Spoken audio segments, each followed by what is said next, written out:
واقعہ سنیے کربلا کا ایک نیک شخص جس کی دکان کربلا میں تھی، عطر بیچتا تھا، تسبیحیں، سجدگاہیں، لوگ آتے تھے اس سے لیتے تھے، بوڑھا شخص، پورے کربلا میں مشہور کہ اس سے بڑا کوئی تہجد گزار نہیں، لوگوں نے زبان سے کبھی جھوٹ نہ سنا، غیبت نہ سنی، ہمیشہ نیکی کی باتیں اور نیکی کی باتیں کرتا۔ حرم امام حسین کا ایک خادم جو خدام کا لیڈر ہوتا ہے، اس کا انتقال ہو گیا۔ خدام نے میٹنگ کی کہ اب ہمیں ایک نئے خادم کا انتخاب کرنا ہے، کس کا انتخاب کریں؟ تو سب نے کہا وہ جو عطر فروش، نام مجھے یاد نہیں، شیخ حسن یا کوئی نام تھا، وہ سب سے بڑا نیک ہے، متدین ہے، پورے کربلا میں مشہور ہے کہ اس سے بڑا کوئی نیک نہیں۔ اس کے پاس آئے، شیخ صاحب اگر ہم چاہتے ہیں کہ آپ یہ فریضہ، ہر آدمی کی تمنا ہے کہ امام حسین کی حرم کا خادم بنیں، ہاں ہم خدام کا آپ کو ہیڈ بنانا چاہتے ہیں، کیونکہ نیچے خادم ہیں، ہیڈ بھی ایسا ہو جن کو دیکھ کر وہ انسپائر ہوں، متقی ہو، پرہیزگار ہو۔ اس نے کہا نہیں، میں گنہگار، میں خطا کار، یہ عہدہ، میں اس عہدے کے قابل نہیں ہوں۔ بڑا اصرار کہ ہمارے پاس کوئی نہیں، اس نے مان لیا۔ کہتا ایک ہفتہ گزرا، صبح حرم جاتا تھا، شام کو اپنی دکان پہ آتا تھا، تھوڑی خدمات کرتا تھا، کبھی جھاڑو دے دیا، کبھی مولا کے دروازے، مختلف چیزوں کی دیکھ بھال کرتا تھا۔ ایک ہفتے کے بعد کیا دیکھا، مولا کے حرم کے صحن میں شور شرابہ بپا ہے۔ دوڑا دوڑا آفس سے نکلا، صحن میں آیا، بھائی کیا ہوا ہے؟ دیکھا ایک خاتون ہے جو چیخ رہی ہے، خادموں کو ڈانٹ رہی ہے۔ آیا، میری بہن مسئلہ کیا ہے، کیا ہوا ہے؟ کہا آپ کیسے خادم ہو، آپ کی ڈیوٹی کیا ہے؟ یہاں ظاہر امام حسین کی حفاظت ہو، اس کے سامان کی حفاظت ہو، میں مولا کے حرم میں آئی ہوں اور یہاں پہ میرا پرس چوری ہو گیا ہے، میرا پیسہ، میرا سب کچھ اس پرس میں تھا۔ اس نے کہا میں معذرت کرتا ہوں، ایک ہفتہ ہوا ہے میں نے یہ عہدہ سنبھالا ہے، میں دیکھتا ہوں، دیکھ بھال کرتا ہوں، ڈھونڈتے ہیں۔ اس نے کہا نہیں، یہاں میرا پرس چوری ہوا ہے۔ اس نے کہا حرم کے دروازے بند کر دو، دروازے بند کی، جتنے لوگ تھے ان کا میں معذرت چاہتا ہوں، میں نہیں کہہ رہا کہ آپ سب چور ہیں، لیکن اس خاتون کا دل مطمئن کرنے کے لیے مجھے چیکنگ کرنی پڑی، سب کی چیکنگ کی لیکن پرس نہیں ملا۔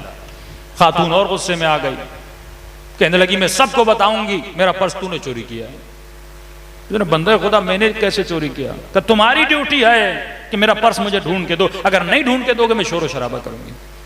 اس نے کہا امام حسین کی ظاہر ہو، مجھے 3-4 دن کی مہلت دو، میں تمہارا پرس تمہیں ڈھونڈ کے دے دوں گا۔ خاتون نے کہا ٹھیک ہے، چلی گئی اپنے ہوٹل پر۔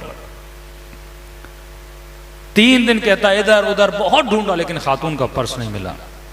کہتا 3 دن کے بعد مولا سے توسل کیا، مولا میں تو عہدہ سنبھالنا ہی نہیں چاہتا تھا، اگر شروع سے میری بدنامی ہو گئی، یہ خاتون آئے گی پھر بدنامی کرے گی، مولا آپ کا حرم، آپ کے ظاہر، آپ ہی بتائیے میں کروں تو کیا کروں؟ کہتا رو رو کے سو گیا، خواب کے عالم میں ایک منظر دیکھتا ہے۔ کیا دیکھتا ہے کہ حرم امام حسین ہے، اس حرم امام حسین پر ایک چھوٹی سی کرسی ہے، اس کرسی پر خود سید الشہداء کھڑے، امام حسین کھڑے، ظاہر زیارت کر رہے ہیں۔ امام فرماتا ہے میرے ظاہرو جمع ہو جاؤ، میں تجھے بتاؤں کہ میرا چور کون ہے۔ خواب کے عالم میں دیکھ رہے کہ سارے ظاہر جمع ہوئے، میں بھی دوڑا دوڑا گیا کہ مولا چور کا نام بتائیں گے، خاتون کے پرس کا پتہ چل جائے گا۔ لوگوں نے کہا مولا چور کون ہے؟ امام نے فرمایا میرا چور یہ شیخ ہے، اس نے چوری کیا ہے۔ کہتا مولا کے قدموں میں گرا۔ میں نے کہا مولا میں نے کب آپ کی چوری کی؟ مولا میں نے کب اس خاتون کا پرس چرایا؟ آپ تو بہتر واقف ہیں، میں نے چوری نہیں کی۔ امام نے کہا میں پرس کی بات نہیں کر رہا۔ کہا مولا کس چیز کی بات کرے؟ فرمایا شیخ اتنے سالوں سے تو میری خاک شفا کو بیچ رہا ہے، کیا تم نہیں جانتا یہ زمین حسین نے خود اپنے لیے لی تھی، اپنے زائروں کے لیے وقف کی تھی؟ تجھے نہیں پتا میری خاک کو میری اجازت کے بغیر تسبیح اور سجدگاہیں بنا کے تو بیچ رہا ہے؟ تو سب سے بڑا میرا چور ہے، آج تک تو نے جو کمایا میری خاک سے کمایا ہے۔ کہتے مولا واللہ مجھے نہیں پتا تھا کہ یہ کوئی شرعن حرام ہے آپ کی خاک کو بیچنا۔ فرمایا شیخ جتنا مال میری خاک سے کمایا ہے، میرے ظاہروں کو پلٹا دے۔ رہی بات اس خاتون کے پرس کی، فرمائے میرے حرم کے باہر ایک فقیر بیٹھتا ہے، اس نے اس خاتون کا پرس چرایا ہے، لیکن تجھے حق نہیں تو اس کی عزت کو پامال کرے۔ فقیر بھی ہے تو حسین کے در کا فقیر ہے۔ کل جانا وہیں پہ سو رہا ہوگا، اس کے بستر کے نیچے اس نے مٹی کے اندر پرس چھپا ہے، پرس کو نکالنا اور اسے کہنا کہ تو حسین کے در کا فقیر ہے، آج کے بعد چوری نہ کر، تجھے جو چاہیے حسین تجھے عطا کریں گے۔ کہتا نیند سے اٹھا، اس فقیر کے پاس گیا، نیچے سے پرس نکالا، فقیر ڈر گیا، ہاتھوں کو جوڑ کے کہا میرا ٹھکانہ یہی ہے، مجھے اٹھانا نہیں، میری عزت کو پامال نہ کرنا۔ کہ تیری عزت کی گارنٹی حسین نے لے لی ہے، بس پیغام یہ دیا ہے میرے ظاہروں سے چوری نہ کیا کر، تجھے جو چاہیے حسین سے مانگا کر، حسین تجھے عطا کریں گے۔ اس خاتون کو بلاتا ہے، اسی کیفیت میں جس کیفیت میں امام حسین صحن میں کھڑے تھے، شیخ کھڑا ہو جاتا ہے، کہتا لوگوں جمع ہو جاؤ، میں تجھے بتاؤں حسین کا چور کون ہے۔ ازالہ گناہ، گناہ کیا ہے، گناہ کا پتہ چلا، اب خود اپنے گناہ کا ازالہ کر رہا ہے۔ یہ ہے اپنے نفس کو رون دینا، یہ ہے اپنے گناہ سے معافی کر لینا۔ اگر ایسا نہ کرتا بھائی لوگوں کو پتہ چلے گا میری عزت کا کیا ہوگا، میری آبرو کا کیا ہوگا۔ عزت دینے والا خدا ہے، آبرو دینے والا خدا ہے۔ کیا لوگ تجھے عزت دیں گے، لوگ تجھے آبرو دیں گے؟ وہیں پر کھڑا ہو گیا، کہنے لگا لوگوں جمع ہو جاؤ، میں تجھے بتاؤں حسین کا چور کون ہے۔ لوگ جمع ہو گئے، اس نے کہا حسین کا سب سے بڑا چور میں خود ہوں۔ لوگوں نے کہا شیخ تو متدین ہے، تو نمازی ہے، کیوں خود پہ بہتان لگا رہا ہے، ہم جانتے ہیں تجھ سے بڑا نیک کوئی نہیں ہے۔ کہا تجھ سے زیادہ مجھے حسین جانتا ہے، حسین مجھے جانتا ہے کہ میں کیا ہوں، میں نے کیا کیا ہے۔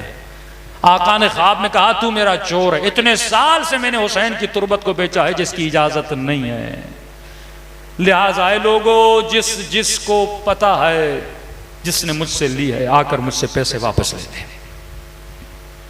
کہتے ہیں کہ ڈیلی بیسس پہ لوگ آتے تھے، شیخ پیسے دیتے رہتے تھے۔ اب دوسری شرط جو مولا بتاتے ہیں، اگر تم نے کسی کا مال کھایا ہے پتہ ہے اسے واپس کر، یہ توبہ۔ کہ مولا اگر وہ مجھے نہیں مل رہا، مجھے پتہ نہیں ہے، تمہیں کیا کروں؟ فرمایا پھر رد مظالم دے۔ مثلا کسی دکان پہ گئے، 2 پکوڑے اٹھا لیے بغیر اجازت کے، کسی نائی سے بال بنوائے، کبھی کل پیسے دوں گا بھول گئے، کسی سے جوتی بنوائی بھول گئے، ہاں ہوتا ہے، ٹیکسی میں سوار ہوئے، اس نے کہا پیسے کم ہیں، اس نے بخشا نہیں، آپ اتر کے نیچے آ گئے، وہ چیزیں جو مجھے یاد نہیں نہ وہ افراد مل رہے ہیں، فرمایا اس کا رد مظالم دے۔ سال میں 1 مرتبہ اپنی نیت کر، اندازہ لگا کہ میں نے شاید لوگوں سے 1000 دیا ہو، 2000 دیے ہوں، وہ نکال کے رد مظالم میں غریبوں میں اپنے مرجع کی اجازت کے ساتھ ادا کر دے۔ ایک تو یہ پاکیزگی ہے۔ اس نے سارا مال واپس کیا، تب جا کے امام حسین نے سے کیا کیا؟ بخشا۔ صلوات پڑھے محمد و آل محمد۔